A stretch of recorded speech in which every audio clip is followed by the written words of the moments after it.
மக்களே, என்ன செய்கிறீங்க? உங்கள் வீட்டில் என்ன குழம்பு? நான் பாருங்கள் என்ன மசாலா எடுத்து வச்சுருக்கேன் பாருங்கள். சீரகமும் மிளகும் வறுத்து வச்சுருக்கேன். தேங்காய் பூவோடு அதில் போடுறேன்.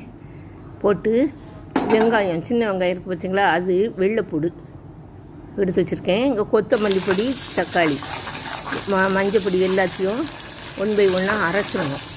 இப்போ வந்து வெள்ளைப்பூடு, கடுகு போட்டு வெந்தயம் போட்டு சின்ன வெங்காயத்தை நறுக்கி போட்டு வதக்கிட்டுருக்கேன் நல்லா. இப்போ மசாலை கொண்டானதை அரைச்சிட்டு வந்துடணும். அதாவது கொத்தமல்லி பொடி, மிளகாத்தூள், மஞ்சள் பொடி, மிளகாத்தூள் கொஞ்சம் வைக்கணும்.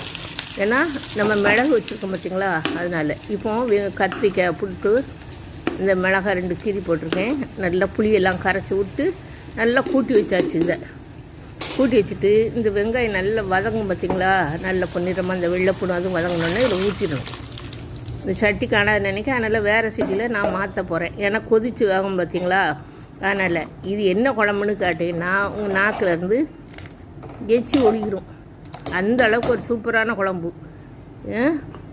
துண்டு கருவாட்டு குழம்பு 8 வீட்டுக்கு மணக்கும். 3 நாளைக்கு வச்சு சாப்பிட்லாம். கொதிச்ச உடனே இந்த கருவாட்டை போட்ட வேண்டியதான். நீ எப்போவுமே காய்கறியை வதக்காமல் மசாலையோடு நீங்கள் போட்டு வச்சிங்கன்னா அந்த குழம்பு அருமையே தனி தான். அந்த காலத்துலலாம் வதக்கிட்டு இருக்க மாட்டாங்க, அப்படியே மசாலையோட காய்கறி நறுக்கி சேர்த்து கொதிக்கிடுவாங்க. அப்போ தான் அந்த சத்தெல்லாம் அழியாமல் இருக்கும். நீங்கள் வதக்குன்னு வதக்கி, இப்போ பாருங்கள் கருவாட்டில் உப்பு இல்லை, நான் பார்த்தேன், அதனால் உப்பு போடுறேன். நீங்கள் வதக்குன்னு வதக்கிட்டு இருந்தீங்கன்னா அது சுவையாகவும் இருக்காது, அதில் உள்ள சத்துக்களும் ரொம்ப அழிஞ்சிரும் பார்த்துக்கோங்க. இந்த கருவாடை பாருங்கள் கொஞ்சம் கரையும், ஆனால் கொஞ்சம் துண்டக்கள். இது வந்து தேடு கருவாடு பார்த்துக்கோங்க.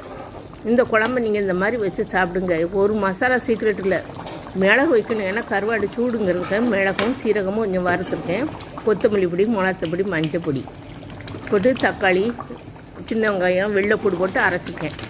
வெள்ளைப்பூடும் சின்ன வெங்காயமும் தாளிச்சிருக்கேன். வெந்தயம்லாம் கண்டிப்பாக போடணும். புளியை கரைச்சி இந்த மசாலையை கத்திரிக்காயோடு போட்டு நல்லா கூட்டி வச்சு ஊற்றிருக்கேன். இவ்வளோ தான் இதோட சீக்ரெட்டு. நீங்கள் இதை 3 நாளைக்கு வச்சு சாப்பிட்டாலும் அப்படி இருக்கும் பாருங்கள் டேஸ்ட்டு. பழையதுக்கு அடிப்படியாக இருக்கும். செஞ்சு சாப்பிடுங்க. சப்போர்ட்